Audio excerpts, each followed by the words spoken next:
Bien sûr. Alors, toutes mes pensées vont à la famille de Dominique Bernard, à ses proches, son épouse, ses enfants, tous ceux qui l'ont connu, parce qu'il faisait l'unanimité. C'est un professeur de lettres unanimement respecté, aimé. Donc on pense très fort à lui. Je pense également aux autres personnes qui ont été victimes et à toute leur famille. C'est aujourd'hui, ça fait 3 ans aujourd'hui qu'il y a eu Samuel Paty, qu'il y a eu l'assassinat de Samuel Paty.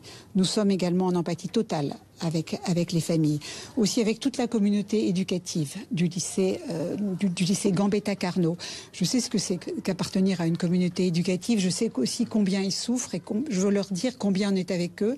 Depuis ce matin aussi, les parents se manifestent pour leur dire on est tous avec eux. Nous sommes une communauté, les profs, les élèves, les personnels. Ça, c'est très important.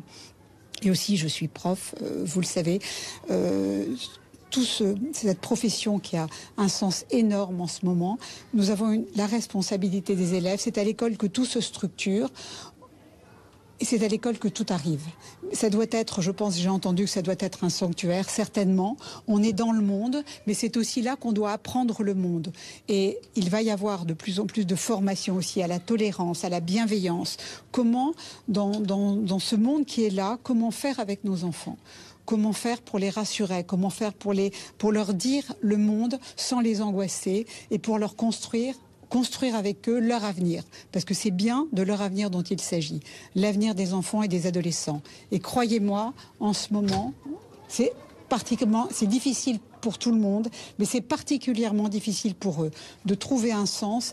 Et tout ce que nous leur devons, c'est de construire la paix. Et je pense que chacun, à notre niveau, nous pouvons construire cette paix, parce que nous leur devons. Et c'est ce que je pense véritablement très fort aujourd'hui, au milieu de tout ce qui se passe.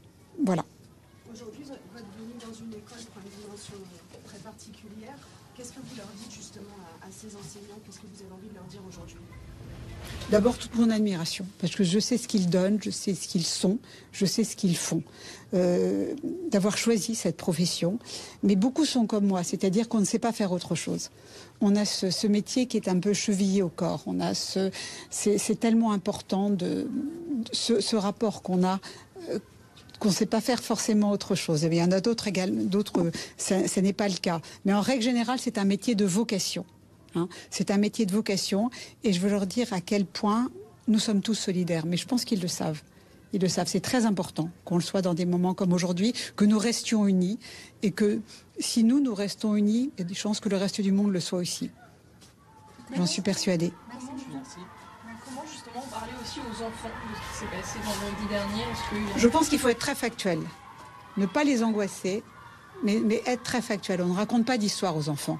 On leur dit ce qui est et on ne se lance pas forcément dans des explications, mais trouver le ton. Je pense qu'on va avoir des éléments de langage, les professeurs, pour savoir comment dire aux enfants et que dire aux enfants. D'une manière générale, parce que je suis très engagée contre le harcèlement, il va y avoir également dans toutes les écoles des messages à délivrer. Leur rapport aux écrans, leur rapport à l'autre. Il y a des choses à leur dire. On doit leur rappeler, leur donner les informations, leur rappeler nos devoirs vis-à-vis d'eux, mais leurs devoirs aussi, les uns vis-à-vis des autres. Et il faut absolument être très factuel aux enfants et éviter qu'ils soient sans arrêt au contact d'images qui les angoissent. Il faut essayer de réguler un petit peu ça. Il ne s'agit pas d'arrêter ça, mais de réguler.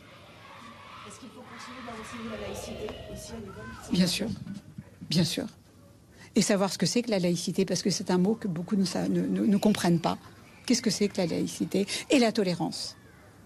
Je pense qu'en première, il n'y a pas une année où je n'ai pas fait lire le traité sur la tolérance de Voltaire. Pas une année où je ne l'ai pas fait lire. Et ça les a toujours fait réfléchir, ça les a toujours mis en perspective. Ça n'est pas être contre la laïcité. C'est véritablement, il faut bien expliquer ce que c'est, parce que je pense que c'est mal compris. On ne s'élève pas contre quelque chose. Et on explique comment on voit le monde. C'est aussi le même message sur le handicap à faire passer. Oui, bien sûr. Sur le handicap, il y a un message à faire passer, c'est l'inclusion. Leur place, c'est au milieu de nous, avec nous. Merci. Voilà.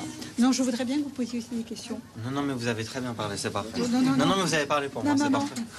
Qu'est-ce que j'ai forcément oublié?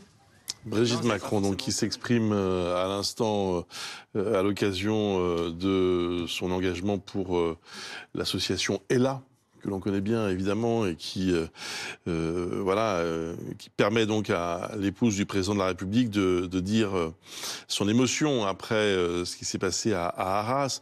C'est une prise de parole au fond qui était assez attendue parce que elle n'est pas seulement la femme du président, elle est aussi enseignante.